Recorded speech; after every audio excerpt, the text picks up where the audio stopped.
I appreciate this setting.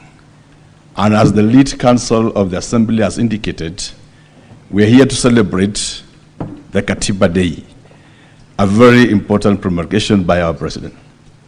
As I stand before you, Mr. Speaker, I wish just to indicate some few observations.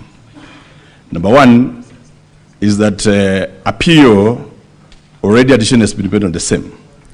And as to reflect on the National Day, the bigger question that will be advancing in this discourse as we move forward as to whether there were proper impeachment or not at the county assembly.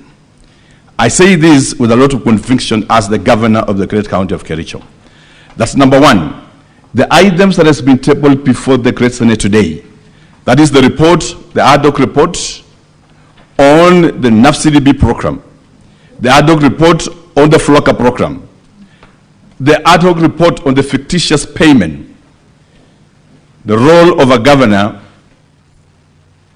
is to instill discipline where necessary.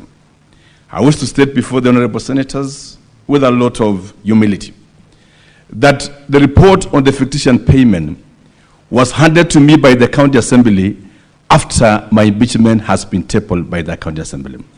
They asked me to act on it after they have tabled my impeachment. On these recommendations that we are going to look at it, much of it, including the pictures that we have seen here of houses and many others, the good committee had indicated that let the CEOs be punished by the Public Service Board. But the impeachment has already been tabled before I even got the report. Mr. Speaker, the conversation on the FLOCA programs and other ad hoc reports were tabled right after my impeachment, and the reports were equally given to me after my impeachment motion.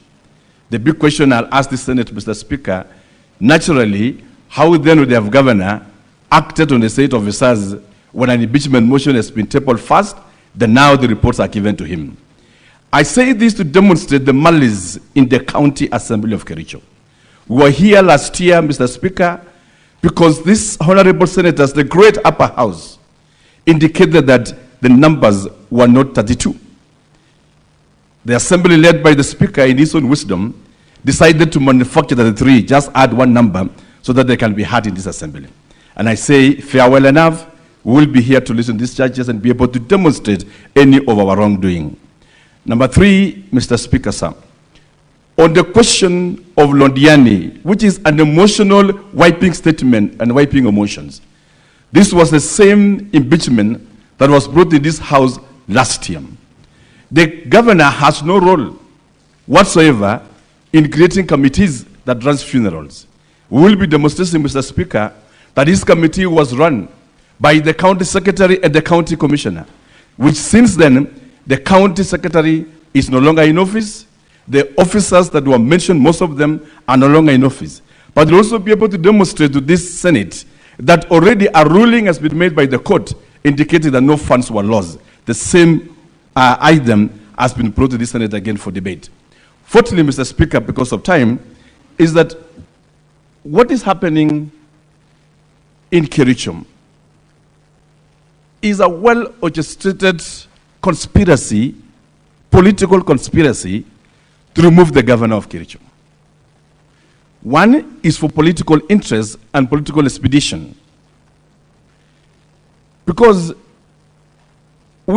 you are seated there as the speaker of this great house. At the county assembly, we also have a speaker whose interest is one, to be the governor of Kericho County. How then do you become the governor? Impeach the governor, make it easy for you, and probably along the way, impeach also the deputy governor, and sit in as both the governor and the deputy governor, and the governor and the speaker of the assembly, so that out of the 10 years he served as the CEC of Kericho in charge of finance and as CEC in charge of roads, will be able to execute what he never accomplished. We'll be able to demonstrate that as we make our discourse. What I just wanted to say from my heart, and somebody was asking me, why did you choose to make this statement like last time? In the assembly, in the last impeachment, I told them, and I reminded them of the great works and the great writings